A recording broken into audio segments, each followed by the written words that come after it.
Well, good afternoon, fellow constitutionalists. Welcome to the Wednesday edition of the Dan Clements Show, a Christian political talk show. This is episode 903. I'm your host, Dan Clements, your constitutional warrior fighting for your right just to be an American. It is October 11th in the year of our Lord 2017. Remember, we're a hyphen-free, PC-free zone. God is still in control and He does love you. And I'm broadcasting live from the Hemlock Studios here in the overcast Central Susquehanna Valley in the great Keystone State. Let me do a real bit of typing here. Just to let everybody know that I'm actually in the chat room. I was busy doing some follow-up research on the Iowa voter ID law to make sure I had my ducks in a row before I answered this one article in there, and I lost track of time, folks, and it's it's easy to do. I love doing the research. I do. I like researching things. I like trying to dig things out. Most of the time it's fairly easy, but sometimes they make it very, very difficult for folks to find out what the truth is, and that's what we're all about here. We try to persuade folks of the truth, and it's difficult. Persuading folks of the truth is very, very difficult. And the reason why I say that is because a lot of people, and this has come out so profoundly in the last year, since I would have to peg it back to before President Trump became the nominee, while he was running as a nominee and was becoming a front runner. There has been a crafted narrative out there that's been living inside an echo chamber that is nigh impossible to get people to come out of. I was on Indivisible Guide, either way. I was talking to some folks on there last night, and the ones I was talking to seemed to be fairly reasonable. I wasn't cussed or sworn at or anything, especially when they found out that I wasn't a Trump supporter. And the one guy asked, he says, "Can I ask if you voted and who you voted for?" And I said, "Sure." I wrote back. I said, "I'm a member of the Constitution Party and voted for Darrell Castle." I don't want to hide that. I'm proud of my vote, because I voted my conscience. Because I couldn't, in good conscience, vote for Trump or Hillary or Bernie if he'd have got the nomination. So it's amazing to me, though, how folks live in this narrative, and they just refuse to come out of it. And there are some folks out there, if you're persistent enough and you show them the proof of your argument, and you have a good argument, and you're not confrontational about it, you're just putting the facts out, saying these are the facts as I see them. Please, tell me where I'm wrong.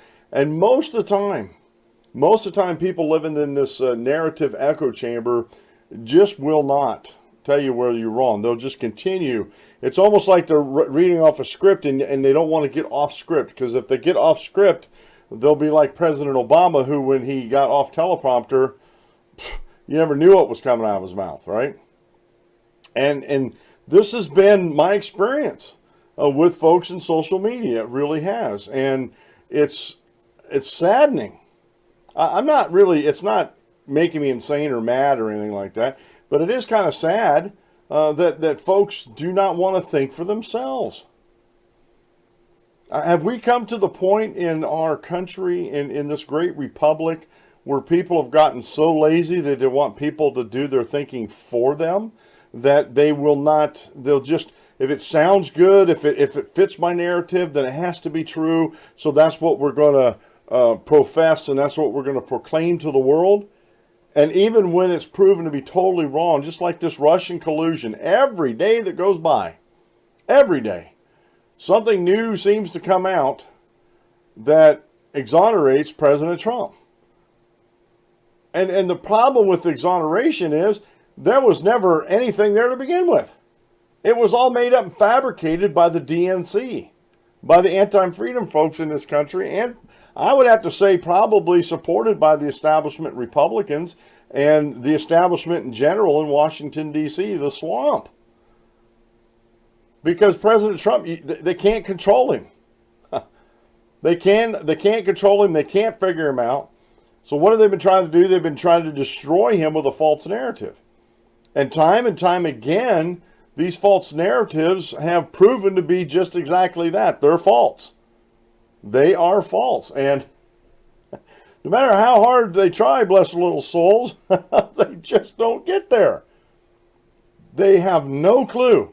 And then when you bring up an actual controversy, and this is something that just I gotta laugh at.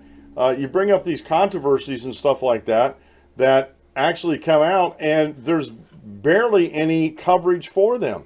Or when there is a tragedy that strikes, whether it's a natural disaster or man-made disaster, like the Las Vegas Mandalay Bay shooting, they get everything wrong with it. They, as I've been telling people on social media, and again, when I use this argument with anti-freedom folks that want to control things, and it seems like that's all Democrats want to do. They just want to control everything. Democrats don't think that you're smart enough to live your own lives the way you see fit, and you have to have their direction. And this has been happening with the Democrat Party ever since the Civil War, when they instituted the Jim Crow laws, and they were segregating black folks back then because they didn't think that the black folks, former slaves, were smart enough to direct their own lives. And so they tried to control everything with that, and they're still trying to control things. I got in a discussion a little bit, this little side thing, with some folks about Planned Parenthood. I said that, and it was come up about with Indivisible Guide about being a George Soros supported group, and this one lady said, "Well, so we're supposed to be against somebody supporting Planned Parenthood and now on women's rights." Yeah. Especially when you're talking about ending a life. But the thing is, these folks that support Planned Parenthood, it goes back to my, what I'm talking about here, people not informing themselves and are, I don't know if they're too lazy or they're too busy doing other things to inform themselves. They don't even know the racist, white supremacist roots of Planned Parenthood. They try to bury that truth.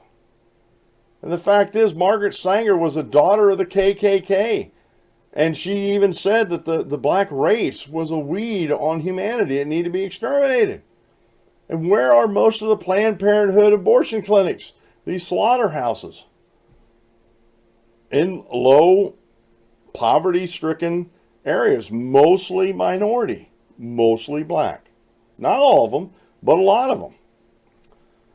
So they don't even know what they're supporting. They really, they don't. And it doesn't surprise me.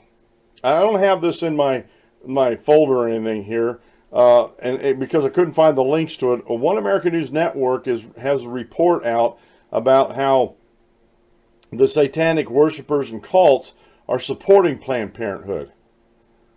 And when I first read that, my mind went back to the Old Testament and a lot of the kingdoms in the Promised Land, the land of Canaan and other places, but specifically in the land of Canaan, the worshippers of Baal and Baal and Moloch, they perform human sacrifices all the way down, and I say human, including children, child sacrifices. And the satanic cults that I'm aware of, they worship the little g gods of Baal and Balaam and Baal, or not Balaam, but Moloch and all those ancient little g gods. That this was one of the things that they practiced, and people get all over. And this is real quick here, and this all ties into people not researching this thing. This goes back to our discussion yesterday about Christopher Columbus. They forget he was trying to spread Christianity, and that he was disciplining his men if they were ignorant towards the indigenous people, if they got out of hand with the indigenous people, and he tried his best to do that. But what they do is they turn it around, especially as Professor Zinn, this new wave historian who doesn't get any history right. He turns it around and turns Christopher Columbus into a marauder, a butcher of innocent people. But when you go back and you look at the folks that they encountered, like in Mexico, Central America, these were some horrible civilizations. Believed in human sacrifices. All this kind of stuff like that. Just eat cannibalism, all this evil stuff. But no, we can't bring that up. It's got to be the white man that caused all the problems. And again, it goes back to the Bible. There's a lot of people that condemn God. Oh, he's just a bloodthirsty God. Look at all the people he killed when he had the children of Israel possess the promised land, and killed them, wanted them to kill them right down to the last child. Well, the reason was, and this is what they don't recognize, is that kind of evil of human sacrifice is taught from a very early age. I mean, almost from the time they're coming out of the womb, they're taught this. And God didn't want any memory of this to infect the children of Israel. And this was an evil that needed to be stamped out. And it still does today. And it has in most places. It has. But the problem is people don't research that kind of stuff. They listen to these clowns like this Professor Zinn, who's he's a historian revisionist, who's revised history to place a PC, to make it more politically correct. You know, that anything the white man does is evil. So therefore, anything that any peoples that the white man did anything to, well, they must be virtuous and must be held up. And come to find out, it wasn't necessarily so. I'm not saying that's an excuse for anybody to go kill anybody else or to dominate anybody else, but at least get the story right. And then we can hash out the rightness and wrongness of what was going on, but first get the story right. I mean, the Indians were not as pure as the wind-driven snow. The Native Americans here in North America, and we're talking about, United States, Mexico, and Canada, they were not pure people, folks. They did a lot of horrible things. They absolutely did to one another. But yet we don't hear about that. Oh, it's not PC. It's not politically correct. And it's just like this controversy out in Hollywood. I'm a little tongue-in-cheek on my title this morning, but I titled the show this morning, Hollywood Exposed, literally. And we're going to talk a little bit about this. We're not going to get totally into this, but we're going to talk about some of the hypocrisy coming out of Hollywood. And we're going to talk about some of the other, this Harvey Weinstein. And I bet you because of this, my hope in this is that some of these women coming forward will give courage to other women to come forward and expose anybody in Hollywood or entertainment, expose them for the creeps that they are, for the evil folks that they are. And I have another one that's barely gotten any news, and I think it's just as big a story on the internet. Defy Media terminates Andy Signor over sexual abuse allegations. We'll get into that article there. Philip DeFranco, I first saw it on his show. I started doing some research in relationship to Harvey Weinstein. And I believe this problem in entertainment is a lot broader than people want to admit. And whether this is a good connection or not, Harvey Weinstein was very good friends with the Clintons. Now, that doesn't mean anything in and of itself. But what I'm saying is, if anybody, I don't care if it's the Clintons or anybody else, had a relationship, a non-sexual relationship with Harvey Weinstein, but knew or suspected what was going on, didn't they have a responsibility to report that? I would think they would. I would think they'd have a responsibility to report that. So, folks, like I said, we're living in some, I wouldn't say strange times as far as it's different than anything that's happened in history, because it's not. I mean, back, before the Jews took over the Promised Land, people were sacrificing their children to a false god, and they're still doing the same thing today with abortion. They're sacrificing their children to the god of convenience. They don't take into account, and this is what bothers me. Real quick, and I'll get into my morning Bible reading. This is what bothers me about some of these folks with when you talk about when does life actually start, and they want to put a pin somewhere after conception. But the problem is at the moment of conception, that is when life starts, because that's when growth starts. That's when the DNA is set. Everything that the baby's going to have as far as DNA material is there, and that's it. They're not going to get any more. And the embryo starts growing from there. That's when life begins.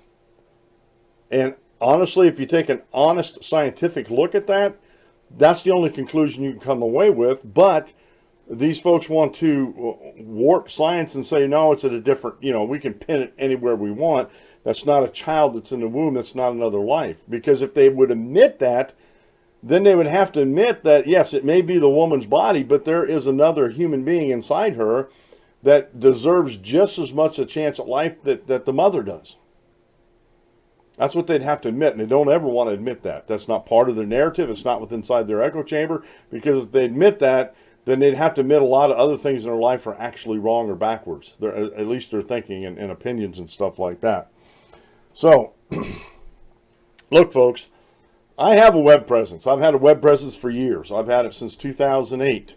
I've had my own websites and done them myself through Joomla. I've actually used Squarespace for our congregation. It's a decent web hosting place, Squarespace. I won't say anything bad about them, but it didn't give me the control I wanted. But with the safeties that I needed, the backups, the technical help. That's why I went to Bluehost. Bluehost.com. If you go to the DanClementsShow.com and just real easy, go there, bookmark my page, and then go through my widget, bookmark that page, and check out their deals that they have for back to school and just ongoing deals that they have. They're a fantastic hosting company. They have free domain names. They have free site builders. They have a one-click WordPress install. They have tutorials about it, and WordPress is, I think, the next best thing to slice bread. And then they also have 24/7 support, and that's what I was looking for. I was looking for some more control than Squarespace, but I still wanted the support to help me in case I did something dumb and stupid. So Bluehost is an affiliate marketer partner of mine, and they are bringing today's show to you. And please, if you want to help support the show, go to DanClementsShow.com and click on the Bluehost widget, and it just open up yourself a world. If you're the type of person that doesn't want the hosting service to do everything for you, but you can't code and everything yourself, Bluehost is the perfect mix of both worlds, and they've done a fantastic job for my website. And I can't talk about and express my gratitude and praises enough for these folks here. Okay, today's Bible reading is a little bit lengthy, but this also, I think this these Bible verses, 2 Kings chapter 5, verses 8 through 14, speak to an underlying problem that we have in the United States today. Or at least I would say the world. If you're told the truth and the facts backed up that truth, follow it. Follow it. Now this is we're talking about King Nahum here, and he was King Naaman had leprosy, and in 2 Kings 5:1, now Naaman, commander of the army of the king of Syria, was great and honorable man in the eyes of his master, because by him the Lord gave him victory in Syria. He was also a mighty man of valor, but a leper. So we see here he was a commander of the army of the king of Syria. Now we get down here, starting in verse 8. So it was when Elijah the man of God heard that the king of Israel had torn his clothes, that he had sent to the king, saying, "Why have you torn your clothes? Please let him come to me, and I shall know that there is a prophet in Israel." Then Naaman went with his horses and chariot, and he stood at the door of Elijah's house. Now Elijah sent a messenger to him, saying, "Go and wash in the Jordan 7 times, and your flesh shall be restored to you, and you shall be clean." But Naaman became furious and went away and said, "Indeed, I said to myself, he will surely come out to me and stand and call on the name of the Lord his God and wave his hand over this place and heal the leprosy. Are not the Abana and the Pharpar, the rivers of Damascus, better than the waters, all the waters of Israel? Could I not wash in them and be clean?" So he turned and went away in a rage. And his servants came near and spoke to him and said, "My father, if the prophet had told you to do something great, would you not have done it? How much more then when he says to you, wash and be clean? So he went down and dipped 7 times in the Jordan according to the saying of the man of God, and his flesh was restored like the flesh of a little child, and he was clean. Now, Elijah was a great prophet. He was widely known, and if he said something, told you to do something and do it a specific way, it was also known that whatever the issue was, it would be taken care of by God. You know, many times Elijah had performed miracles, as it were. And as he told Naaman, you got to go dip 7 times in the Jordan and you'll be clean. But Naaman had his own narrative going on. He had his own mind that these other rivers of Damascus, aren't these greater? And if you look at these other rivers of Damascus, they were in a very public place. And so you get the idea that Naaman wanted this cleansing to be a public cleansing because the Jordan wasn't so much in a public place where he could get, people could see him. But yet, when he finally did do what he was told to do to be clean, he was clean. And folks, that's what we have to do when we come to God. We have to do what God tells us to do, not what we think that should be done. We shouldn't be coming to the Bible and God's Word with preconceived notions of things. That, well, I'm saved before I'm baptized. Baptism is just an outward showing of my salvation. And that's coming to the Scriptures with a preconceived notion of what baptism and salvation actually is.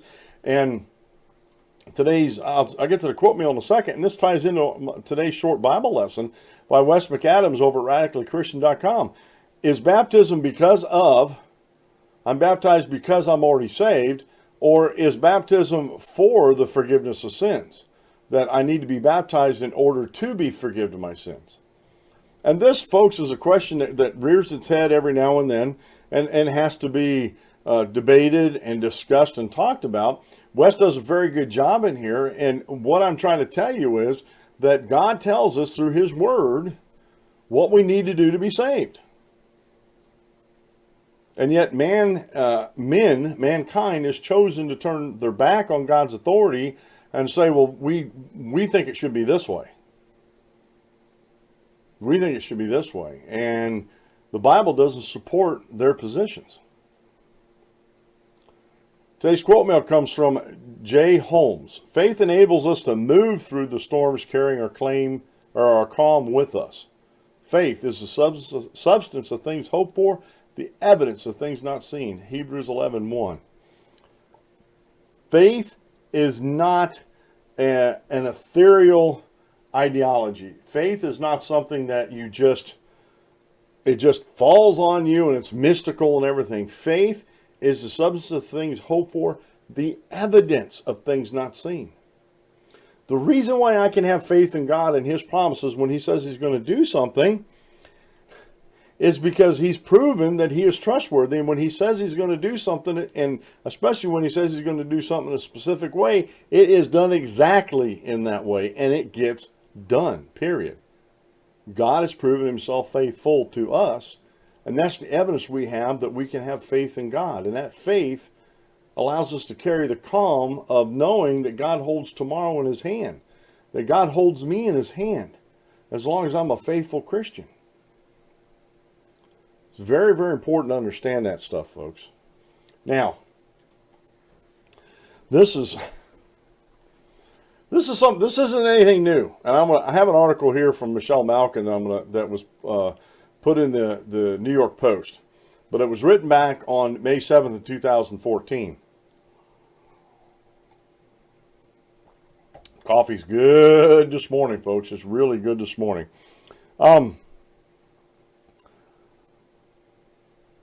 Let me see here. Let me get over here. It's called Hollywood's Predator Problem, and you know what? Hang on just a second, folks. I got to do something here real quick. I didn't get this done. Like I said, I was doing a lot of research before the program, and I do apologize. Let me reopen these things back up here. We're going to be talking about the Harvey Weinstein controversy that's coming up, his assault allegations and stuff, and show you that this isn't something new that's under the sun. It really isn't. And we need to understand that this problem in Hollywood and in the entertainment industry altogether is something that has been happening since I was a kid. You heard whispers of it when I was a kid. Matter of fact, the best example is Roman Polanski. Okay, he was accused of child molestation when he was he's a famous Hollywood director. He was found guilty, but he fled the country and went to Europe, to a country that we don't have extradition with, and he's been there ever since. And yet Hollywood seems to ignore what he did to that young girl and still heap praises upon him because of his artistic work. You know, it's almost like they have this mindset of, how do I put this? Like the tortured artist. You know, they're tortured by this. And it's like, they're not tortured by that. They allowed their sexual cravings to get away from them, and they committed a crime, and especially Roman Polanski, and he got away. He didn't get away with it. He got convicted, but he never served any time for it. And yet again, Hollywood still heaps praises upon him. And it's just, to me, it's sickening. It's totally sickening. Woody Allen, another director. And honestly, folks, can I say something here? I was never really big on Woody Allen movies. I wouldn't even. I've had people tell me, well, they're a little too heady for you. You know, and I'm like, well, thanks. You know, thanks. I'm not sophisticated, so they're a little too sophisticated for me to understand. I have a simple rule of thumb when it comes to entertainment. I want to be entertained. If I want to watch a documentary, I'll watch a documentary, but even documentaries have to be somewhat entertaining. They can't be just dry, monotone, and just talking like this about all the facts that are going on this particular subject, and we'll just go over them point by point by point. I would fall asleep in the first 10 seconds. So even documentaries have to be somewhat entertaining. Dinesh D'Souza, his documentaries are very entertaining because they're engaging. They engage the audience in a way that some other movies and other documentaries don't. And so that, to me, I have to be entertained. Movies that are usually panned by critics, and this includes fellow citizens like myself. And I've watched many of them on YouTube after I've watched a movie. I don't watch things before I watch movies, but I'll watch one of these critiques after I've watched a movie, and there's more times than not I come away with, what movie were they watching? Because again, I think they overanalyze things. When I want to be entertained, that's all I want to be. But I also want to know that my entertainment didn't come at a high cost. I'm not talking about dollars. I'm not talking about the clams or the smackers. I'm talking about the high human cost that sometimes the entertainment industry extracts on actors and actresses. Mainly actresses, although I can't, not that I have any proof, but I wouldn't put it past Hollywood that there's some men out there that's been sexually harassed by directors or executives or somebody out there, casting directors, stuff like that. They're not coming forward. And you know, hopefully this might give them some courage to do so too, because that's just as bad. Sexual exploitation is sexual exploitation, whether it's being perpetrated on a man or a woman. It's still sexual exploitation. Now I have this Michelle Malkin piece that was posted back on May 7, 2014, Hollywood's Predator Problem, by Michelle Malkin. Hollywood is sick, sick, sick. Behind the curtain of holier-than-thou progressivism, the entertainment world's power players have engaged in the most depraved sexual abuse against vulnerable children and teens, according to a growing number of victims. After years of cover-up, the institutional scandal is exploding, finally. And honestly, I'm going to stop reading there. Even back in 2014, I don't think it was exploding. I think it's at a slow burn. And it's waiting to explode. And I think even back in 2014, social media has advanced just in the 3 short years from the time this article was penned to the point to where it's getting disseminated throughout the masses because people don't follow the lamestream media like they used to, and they're more likely to watch YouTube videos and other alternate media, or what we call the new mainstream media. The latest allegations involve ex-man director Bryan Singer and at least 3 other players in the business: veteran TV executive Garth Ancier, former Disney exec David Newman, and producer Gary Goddard. Last month, former child actor model Michael Egan filed civil suits against the men, alleging that they passed around underage boys like pieces of meat at sex parties in the late 90s. Egan's X-rated lawsuit exposed a cabal of alleged predators who plied young boys and teens with hard drugs and alcohol before sexually assaulting them. Egan was reportedly molested, raped, and beaten from the age of 15, he says, at an infamous gay sex mansion in Southern California. The mansion was owned by another of Egan's alleged abusers, internet video mogul Mark Collins Rector. He's a registered sex offender who lured young boys online, drugged and raped them, and reportedly threatened them with a gun if they didn't submit. And this goes on and on. It talks about all this back there. It talks about, the FBI getting involved in this. Soon after this was maybe a year after this is when the first whispers of Pizzagate was coming up. Now, you heard us talk about this on the show. And to me, I haven't been shown one way or the other if it was actually going on, especially if it was actually going on out of that pizza joint, which everything I've read, I highly doubt that was going out of there. But there was something, I think there is something to that story, but I think people have to dig even further. And you can look up Pizzagate, and read what that was supposedly about, what that was supposed to be about. So this was just prior to that. And this is something that there's been whispers on this, like I said, throughout the years.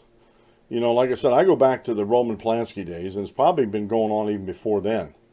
These men, mainly men, but there's probably, and again, I'm just making this supposition up here. I don't have any proof.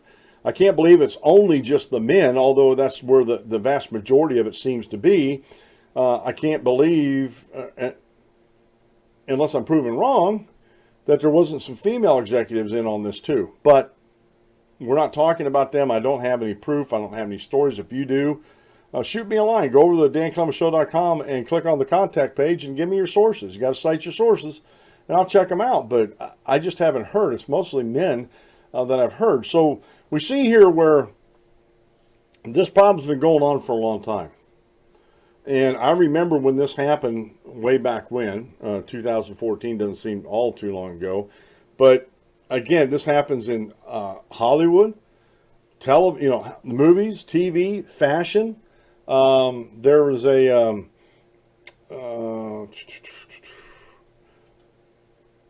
fashion photographer Terry Richardson continues to enjoy support of Lady Gaga, Beyonce, Miley Cyrus, despite years of allegations of misogyny, manipulation, and sexual misconduct among young models. So it's widespread, folks. It's like the song said, it's nationwide.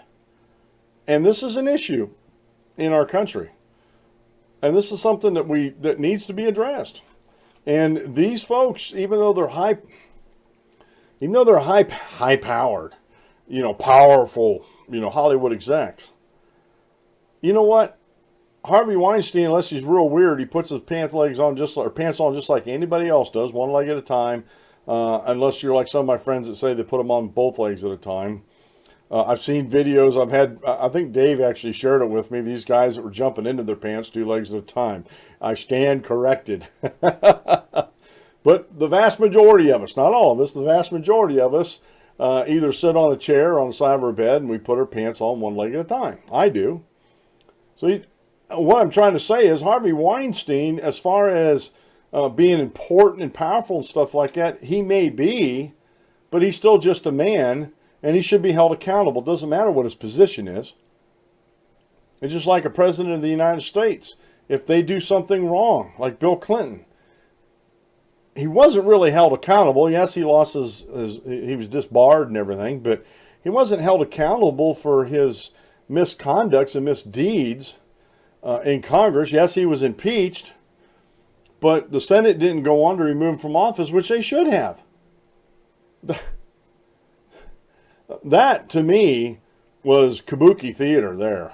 You know, the impeachment trial of Bill Clinton. Yes, he was impeached by the House, and he would have been removed. He would have had been removed by the Senate. It's the only way that happens. But they didn't remove him. Doesn't mean that he didn't do it. It just means that these people held him in a higher esteem than what they should have. They should have held him accountable. Now, there's stories. There's one American News Network story. Women claim Harvey Weinstein sexually assaulted them, and this is the report of this. And I'm just going to go over the reading pane. I always like to show you the actual article with its header on it and everything before I switch over. Now, this photo that you're going to see here on YouTube is Lizette Geese sitting with lawyer Gloria Allred as she speaks at a news conference to allege that Harvey Weinstein sexually harassed her in Los Angeles, California. And the New Yorker reported on Tuesday that 13 women have claimed that movie producer Harvey Weinstein sexually harassed and assaulted them, including 3 who told the magazine they had been raped. Weinstein's spokeswoman, Sheila Hoffmeister, was quoted in the article saying any allegations of non-consensual sex are unequivocally denied by Mr. Weinstein. Weinstein and the woman for whom contact information was available did not reply to Reuters' request for comments. Reuters was unable to independently confirm any of the claims. Mr. Weinstein obviously can't speak to anonymous allegations, but with respect to any woman who have made allegations on the record, Mr. Weinstein believes that all these relationships were consensual. Hoffmeister was quoted as saying. Weinstein's wife of 10 years, Marchesa Label fashion designer Georgina Chapman said late on Tuesday that she was leaving him, according to a report in the People magazine. Now, let me stop the reading there. Just like Hillary Clinton knew that she was married to a cheating scumbag, like Bill Clinton. I apologize for possibly using that word. Maybe I shouldn't use that word. But to an adulterer like Bill Clinton, she knew that because she set up, when he was still governor, her and this other lady, I can't remember her name right off the top of my head, set up basically it was to take, a little task force to take care of the bimbo eruptions. So she knew what he was doing. And I can't believe that a wife wouldn't know that her husband was cheating on her. They know. Women know. I was about a month ago at the swimming pool. I use these foam dumbbells and noodle to help me with my water walking, my water therapy for my fibromyalgia. And I always pick them up and put them away afterwards. But the head lifeguard, she didn't know that. And she said, oh, leave them there, I'll put them away. I said, no, I got them out, I'll put them away. I said, besides, if I didn't, my wife would know. Even though she's not here, my wife would know.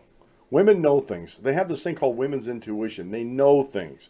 Whether you think they do or not, they absolutely know things. She goes on to say, my heart breaks for all the women who have suffered tremendous pain because of these unforgivable actions. I've chosen to leave my husband, Chapman was quoted as saying. Her representative did not respond to our request for a comment.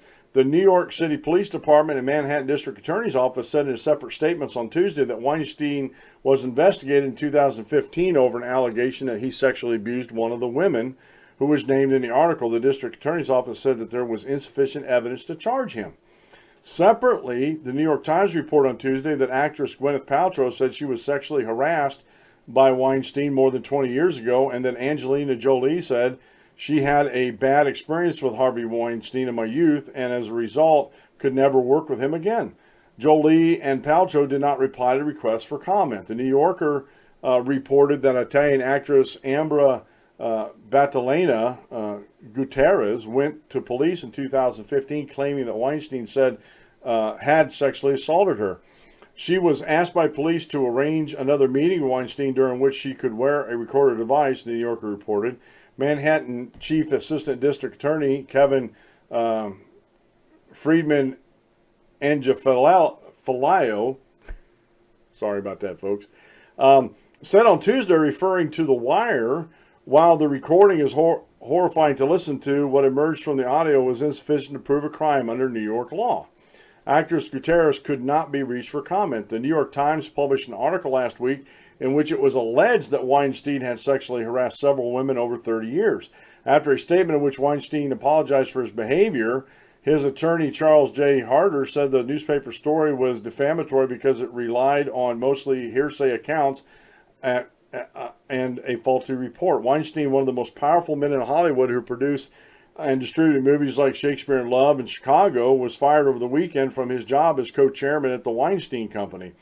The Democrat National Committee and several Democrat politicians who received political contributions from Weinstein said that they would reroute the money to women's rights groups.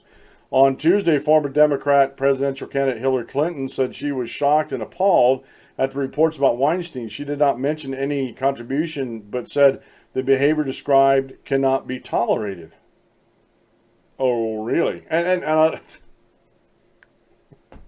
Hillary Clinton says that type of behavior can't be tolerated, yet she pretty much covered for her husband all those years. Can't have it both ways, folks. You just can't have it both ways. Doesn't work that way. Can't have your cake and eat it too. Like I said, it just doesn't work that way. Now, that's in Hollywood. There's another story that I didn't know about until I heard it on the DeFranco show. I started doing research on this, and it seems like, again, this is not restricted just to Hollywood or TV or fashion. A lot of people may not know that a lot of the stuff has been going on for years in fashion, the fashion industry. This is just as disturbing to me as Harvey Weinstein. Defy Media fires honest trailers. Now, this is a YouTube. You go on YouTube, you look up these honest trailers. Most of them are funny. You know, they're like, they're telling you the truth about the thing, how they see it, right? And a lot of these are kind of funny. They're well written, well acted out and everything. But Defy Media actually owns this. So Defy Media fires honest host trailers creator Andy Signore after sexual abuse allegations. Okay? Honest Trailers creator Andy Signore has been fired after accusations of sexual harassment and abuse went public. Defy Media, which owns the Screen Junkies YouTube channel where Honest Trailers air, tweeted the announcement of Signore's termination. The digital media company said that his termination was effective immediately and that there's simply no justification for his egregious and intolerable behavior. The HR team was made aware of allegations which prompted an investigation. Emma Bowers, a former intern that worked for Signore, came forward on Twitter last week to tell a detailed story about how he made comments about, and I'm not going to use all the terms in here. If you're reading this, that's fine, doing something sexually with himself, to photographs of her. April Dawn, a fan of Screen Junkies, also gave a Twitter testimony on how Signore tried to assault her on multiple occasions. We are acting swiftly to address the concerns of the people affected, and that going forward, our community is free of harassment and discrimination of any kind, said DeFi. The announcement of Signor's termination came quickly after DeFi sent out a tweet over the weekend about the pending investigation and that his employment was suspended. The firing of Signor comes after the recent deluge of sexual harassment and abuse allegations affecting Hollywood. This includes the recent firing of Harvey Weinstein, as well as the scathing accusations associated with Sin Family and Austin's Fantastic Feast. Again, I get a lot of this information from the DeFranco show. The thing with Defy Media is they had these allegations back in August. And were investigating clear back in August, and it took up until now to actually do anything with him. They didn't even suspend him, pending the outcome of the investigation. And to me, that would be the smart thing to do to cover your company's backside. I mean, when I worked at the place before, Mohawk Flush Doors, they had a sexual harassment allegation, a guy against a woman, and 3 or 4 other guys heard him say what he said to this woman, and he was actually suspended without pay pending the outcome of the investigation. And when the investigation was done, he was terminated. It was over. And the fact of the matter is that Defy Media's HR department did not suspend him while they're investigating him. These are some serious allegations, whether they're true or not. If he's exonerated, he just goes about his business. But I'm kind of miffed over the idea that it took him 4 months to do this, folks. That's what I'm miffed about, that it took him 4 months to... they didn't suspend him this whole time. He was still working, still doing his job this whole time. And to me, that's unacceptable. I hope one day if I ever have a company big enough where I need an HR department that something like this happens, I would hope that we would suspend the individual until the investigation was over. So we're going to keep an eye on these things and report to them as we go. I haven't done it on the shooter because it just seems like there's so much stuff coming. My video freezed up there for a second for some reason. It seems like there's so much coming out of every day. It seems now he had some incendiary rounds, and that he might have been aiming towards the after he shot up the people, trying to aim towards the Las Vegas airfield was there, airport had thousands, hundreds of thousands of gallons of fuel there, or I don't know how many thousands, but possibly trying to blow that up in order to facilitate his escape. He had explosives, binary explosives in his car down in the parking lot of the hotel. This guy was rigged for war. But like I said, everything's coming out so quick. We're going to try to talk about this a little bit more tomorrow, and I'll bring you some more news on that if we can. Now, we only have about 10 minutes left in the show. I want to get to this. There's a couple more things real quick just before I get to this ESPN article, and I got a video on this ESPN. And folks, it's just it's ridiculous what ESPN's doing. Okay, but let me point out a couple things here, and I'll talk about these a little bit more in detail too. There's a poll in PA, voters saying that Casey and Wolf don't deserve re-election, and I agree. They do not deserve re-election at all. There's also Rasmussen reports out about support for the current Constitution hits a 10-year low. That is a little misleading. I'm not saying Rasmussen report was misleading in this, but they don't tell the whole story behind it. And I definitely want to get into that tomorrow because of some of the things that are happening, like with the Article 5 convention in the states that is gaining steam in the country now. Hadn't reported on that in a while, so I want to do that also. Nicole Wallace. Second Amendment intended to fight foreign militias, not create armed population. And this is by Stefan Gutowski over at freebeacon.com. Can I do something here for a second? That statement deserved a faceplant because, real quick, Second Amendment intended to fight foreign militias. Okay. The people have to be armed in order to fight them foreign militias, right? But then she goes on to say not create an armed population. She sounds like Michael Moore that wants all of our weapons locked up at like they were in Scotland when I was stationed over there back in the early 80s. You could go hunting, but your shotgun had to remain at the local police precinct under lock and key. You didn't have ready access to it. And it just... I watched this show the other day. Do you hear the words that are coming out of your mouth? I honestly think people really, really need to engage their brains before they put their mouth in gear. I mean, that's only reasonable, folks. It really is. Now, the national anthem, we talked about this yesterday. I put a short video out yesterday about NFL's paid patriotism. Hopefully you go over to the Dan Clements Show on YouTube and check that out. It's a real short one. I bring up the articles that I brought up a couple weeks ago, and I put those together for you in a short video. I also talked a little bit, I did a video on the censorship of Representative Blackburn on Twitter. Update on that. Twitter has rescinded and put it back up, which they rightfully should have, because as I reported yesterday in the show and also in the short video that's also over at the DanClementsShow.com YouTube channel about Twitter censorship, Planned Parenthood, nothing was censored over there. I could not find anything that was deleted. Or reports of things that are deleted off Planned Parenthood, which actually goes to a social media bias that's actually there.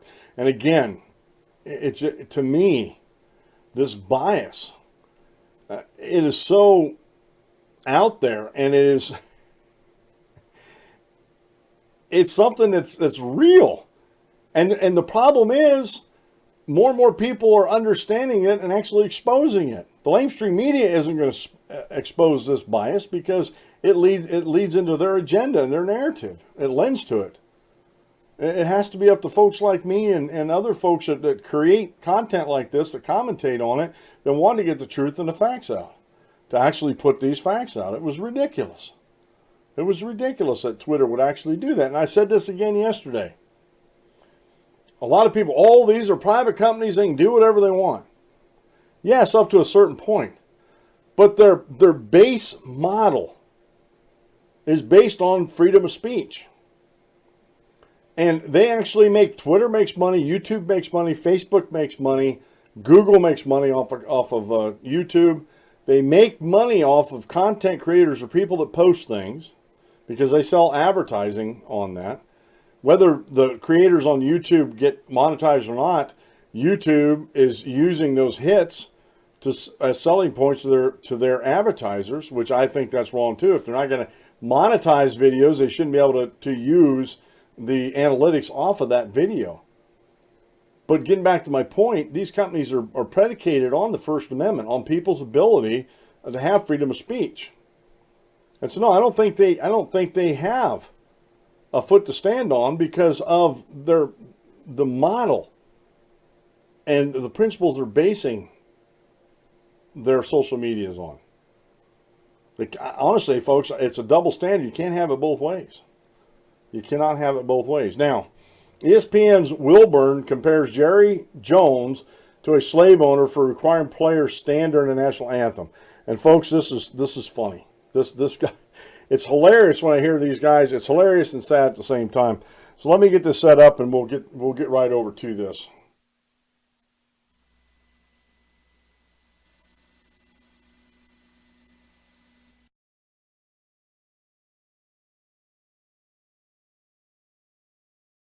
Yeah, Tony, I got a serious problem here. A week ago, I said I thought Jerry Jones displayed some leadership because he seemed to understand compromise, saying, I need to be with my players, and he got down and linked arms and all this stuff. And then he said, but I want to honor the anthem. And I understand that. And it seemed like that was where he was going. But now it just seems like it was as phony as a $3 bill. And the word that comes to my mind, I don't care who doesn't like me using it, is plantation. The players are here to serve me, and they will do what I want no matter how much I pay them. They are not equal to me. That's what this says, to me and mine. And I want to know where the players are going to go. Yeah. These players in the NFL, Their careers and their contracts are not guaranteed. If this was baseball and basketball, I suspect I know where it would go, where players are much bolder and the unions are much stronger. They don't have that strength in the NFL with the union. No. I wonder what's going to happen The now. NFLPA will say that this is retribution for using your constitutional rights because it looks like retribution. What I wonder, I mean, we go back to the original argument, which is the Constitution guarantees you the right to protest, and everybody understands that. But there are consequences for what we say and do, and you have to be prepared for that.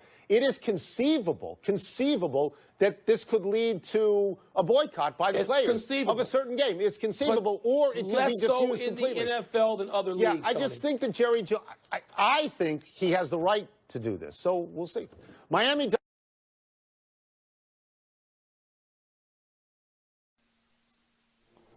Jerry Jones does have a right to do this. The NFL is not predicated on the First Amendment. The NFL is predicated on sports. These guys do, their job is to play football. And it's up to, like I said before, a factory owner or any employer you have, they set the rules for the workplace. And if one of the rules is you stand for the national anthem, we go out and you stand for the national anthem, or you're going to get benched or fired. And a lot of times those rules that apply to everybody don't have to be negotiated with the players.